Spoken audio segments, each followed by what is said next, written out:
અમરોડ વિસ્તારના રણછોડજીના ગોડિયામાં ડેરી આવેલી છે તો ત્યાં ચાલી રહી છે ડેરીના મંત્રીની તાનાશાહી।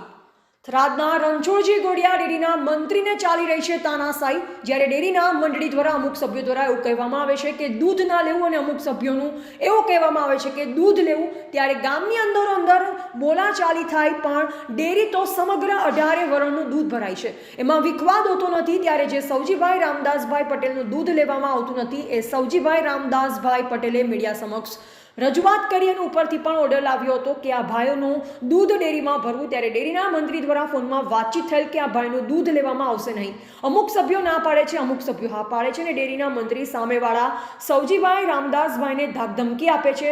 કોણ છે આ ભાઈનું દૂધ હું જોઉં છું એવું કંઈક ધમકાવે છે। ત્યારે જે ભાઈની ડેરી નજીક પડે એ તો એ જ ડેરીમાં દૂધ ભરાવે। ત્યારે આ સૌજીભાઈ રામદાસભાઈ પટેલની ચોખ્ખી ના પાડવામાં આવે છે। જો આ ડેરીમાં દૂધ નહીં ભરાય તો અને આ જવાબદાર ચેરમેન રહેશે કે મંત્રી એ જોવું રહ્યું। ત્યારે આમ પબ્લિકનું કહેવું છે કે આ ભાઈનું ફરજિયાત દૂધ લેવું જ પડે। જો હવે પછી આ દૂધ લેવામાં નહીં આવે તો આ મામલો કોર્ટ સુધી પહોંચે તેવી શક્યતા વધી શકે છે। સરકારનો હુકમ હોવા છતાં ભાઈ દૂધ ભરતા નથી તો શું સરકારને ખોટ છે કે પછી પબ્લિકને કે ડેરીના ઉપરી અધિકારી ચૂપ બેઠા છે? મંત્રીનું કહેવું છે કે કોણ લે છે આ ભાઈનું દૂધ હું જોઉં છું। ત્યારે આવા શબ્દો સાંભળી લાગે છે કે ડેરીના મંત્રી કેટલા માથા ભારે હશે। તો જો દૂધ લેવામાં ન આવે તો આ મંત્રીને રાજીનામું આપવું જોઈએ, ચેરમેન પણ બદલાવવા જોઈએ તેવી લોકમુખે ચર્ચા સાંભળવા મળી। કેટલા મહિના થાય બાપા વખતે? એટલે અહીંયા આવે છે કે નહીં આવતું? ને રેગ્યુલર આવે? હમણાં તમે પેલા વિડીયોમાં એવું કહેતા 2 મહિનાથી મંત્રી આવતા નથી। ભાઈ જોડે આ વિડીયો છે। હમણાં ભાઈ તમને પૂછવા આવ્યા ત્યારે મંત્રી નથી આવતા, સવારમાં હોવાથી નથી આવતા, ઘરે એકલા હોય। ના, તમે પહેલું કેવું પૂછ્યું હતું મને કે એ આવતા જ નહીં હમણાં? ના આવે છે તમારી જોડે એ બી મંત્રી ઓટો મારવા કાંઈ આવે ને, ઓટો મારવા જ આવે ને। હા, સવારમાં દૂધ ભરવા આવે, ઓટો મારે। તમારું દોનાભાઈ, તમે આ કમિટીની અંદર છો? રણછોડજી ગોળિયાની જે મંડળી છે એની અંદર કમિટી સભ્યમાં છો તમે? તો આ જે ડેરીમાં છે આજે સવજીભાઈ કરીને છે એમનું દૂધ લેવામાં કમિટીમાં તમે ક્યારે વાંધો દરખાસ્ત કરેલો? તમે વાંધો આપેલો કે તમે એમ કીધું કે જો કદી આપણે મીટિંગ છે કીધું કે જો દૂધ એનું લેવું પડે। શું નામ છે તમારું? દોનાભાઈ દાનાભાઈ?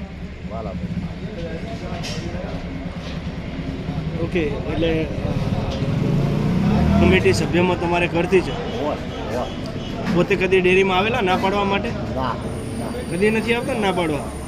તમારું કેવું શું થાય છે? અમારું કેવું દી છે કે દૂધ એને સમાધાન કરીને એને 2 ભાઈઓનો કઈ આવે એને દૂધ લેવાનું। એવું ખરી શિવાબેન ના પાડતા હોય દૂધ લેવાનું? ના, તમે દૂધ લેવાનો કેમ ના પાડો? કોઈ ના પાડે ને તો દૂધ લેવાનો ના ચોકમ પાડવો, ડેરી છે દૂધ લેવાનું। ઓકે, શું વાંધો ક્યાં છે? દૂધ લેવામાં હવે ક્યાં વાંધો? હવે તો રજિસ્ટ્રારે હુકમ કર્યો તો દૂધ લેવા માટેનો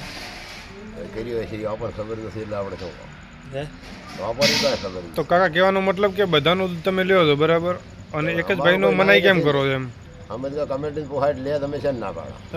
કમિટી તો આ પાડે છે ને, કમિટી વાળા ક્યાં ના પાડે છે? ખાલી મંત્રી એક જ ના પાડે છે। કોઈ વાંધો નહીં। ઓકે, નામ છે આપનું? હરસિંહભાઈ રણછોડભાઈ। તમે રણછોડજી ગોળિયા દૂધ ડેરીમાં શાની જવાબદારી છે તમારી? ભાઈ વાઇસ ચેરમેન તરીકે। ઓકે, આજે તમારા ગામનો એક સભાસદ છે એમનું દૂધ નથી લેવામાં આવતું, રજિસ્ટ્રારે હુકમ કરેલો છે? હા, કરેલો। એવો આ ભાઈ જે અરજદાર છે એમણે અમારા આગળ હુકમ આપ્યો છે? હા, બરાબર। એ હુકમ થયેલો તમને જાણ ખરી વાતની? હા, થયેલો થઈ જાણે છે। મંત્રીએ જાણ કરી હતી? હા, કરી હતી, પણ પછી પેલા મંત્રી આવે એના બાપાએ કરી હતી, આણે નહીં। ઓકે, મહિના પહેલી મને કરી હતી। ઓકે, એના પછી હવે દૂધ લેવામાં નથી આવતું, તમને પૂછ્યું હતું કે હવે દૂધ લેવું કે ન લેવું એવું કંઈ પૂછ્યું તમને? મંત્રી એના પછી આ હુકમ થયા પછી ના, મંત્રી નથી પૂછ્યું, કોઈએ કંઈ પૂછ્યું જ નથી તમને? પૂછ્યું આ પેલો ગ્રાહક પૂછવા આવે છે મને કે મારે દૂધ લેવું કે ના લેવું, તારું દૂધ લેવરાય? સભાસદ તમને એ પૂછવા આવે છે? પૂછવા આવે દૂધ તો ફરજિયાત લેવું જ પડે કીધું।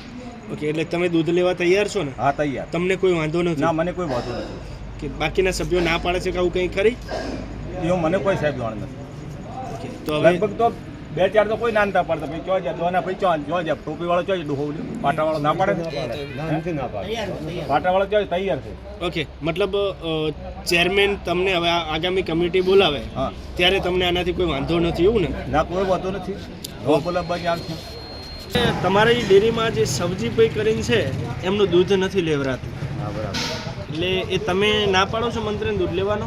ના ભાઈ અમે કમિટી ભેળી થઈને કમિટીવાળાએ આખું કીધું હા. એક હું થોડુંક છું તો એટલે કે એટલે એ કદી ના કદી પાડ્યો તો? એ આ પહેલની મિટિંગમાં એટલે આજ કમિટીવાળાએ ના પાડે તો દૂધ ન લેવું એવું? હા કમિટીવાળા કે હવે એટલે કોણે ના પાડે તો બે કમિટીમાંથી? ચાર પાંચ જણા છે. નામ આપશો? કોણ કોણ હતા ના પાડો? કમિટીમાં તો આપણે કેટલા જણા છે? કમિટીમાં 15 જણ છે. 15 જણ છે ને. હા હા એમાંથી એક બે જણાએ કીધું કે લેવું પડે હા. અને બીજાએ કીધું કે ના આ કોઈ વાત વિશે ન કહેવાય ડેરીઓ કે બધી ઘણી હતી ને તો એમાં નામ શું છે જે તમે ના પાડ્યું છે એનું કોઈ કારણ હશે ને? ના તો અમારે એ કારણ કે દગડો છો તો એ ઝઘડો તો કોર્ટમાં પતી ગયો અને જ્યાં સુધી હું માનું ત્યાં સુધી અમે જોયું એમાં લગભગ કોર્ટનો એવો હુકમ છે હા કે જે કોર્ટે છેલ્લે એમને નિર્દોષ જાહેર કર્યા છે. બરાબર. હા નિર્દોષ જાહેર કરી એમ. અને એના પછી તો તમારે જે રજિસ્ટ્રાર હોય રજિસ્ટ્રારનો હુકમ છે. હા હા તો રજિસ્ટ્રારનો હુકમનો તમે અનાદર કરી રહ્યા છો. રજિસ્ટ્રારનો હુકમ છે કે તમારે દૂધ લેવું જોઈએ તો કેમ નથી લેતા? પણ તો એનો કોઈ પૈસા કોક હતા ગોળમાલ છે એ પૈસા એ તો મંત્રીનો વિષય હોય કારણ કે કોર્ટે જેવું કીધું પછી નિર્દોષ જાહેર છે. હા અમને તમારા વાઇસ ચેરમેનને તમે પૂછ્યું હતું આ બાબતે લેવા જોઈએ કે ન લેવા જોઈએ દૂધે? હા વાઇસ ચેરમેને ના પાડ્યું હતું? ના ભાઈ તે મેં ના તો પાડ્યો. એટલે તો તમે કમિટી વાળાએ બે ચાર તો તમારા- જણાએ પાસે ના પાડ્યું હા કે આ ન ચાલે. ઓકે તો જો જે ડેરીએ તમારો જે રજિસ્ટ્રારે હુકમ કર્યો એનો તમે અનાદર કરી રહ્યા છો છે તમારું? સરજીભાઈ રામદાસભાઈ પટેલ. ઓકે તમે જે આ રણછોડજી ગોળિયા દૂધ ઉત્પાદક સહકારી મંડળીમાં દૂધ ભરાવવા જાઓ છો એટલે તમને દૂધ ભરાવવાનો મંત્રી ના પાડે છે એવું છે? શું છે? 6 વર્ષથી ના પાડેલો છે હજી સુધી બધું દૂધ લેતા નથી. ઓકે અમે અને આગળ અરજી કરેલી અને રજિસ્ટર ઓફિસમાંથી ઓર્ડર આવેલો કે ભાઈ તાત્કાલિક દૂધ તમે ભરો.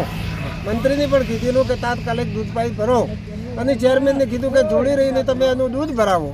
છતાં બી એની મનમોહની કરી અને મને હેરાન પરેશાન કરવા માટે મારું દૂધ લેતા નથી. મંત્રી શું કહેવા માંગે છે? મંત્રી કે નીલ્યું હું મારા જીવનમાં દૂધ નહીં લીધું. કયા કારણોસર નથી લેવાનું? 6 વર્ષ થયો આજ કારણ દિવસ શું? સુધી.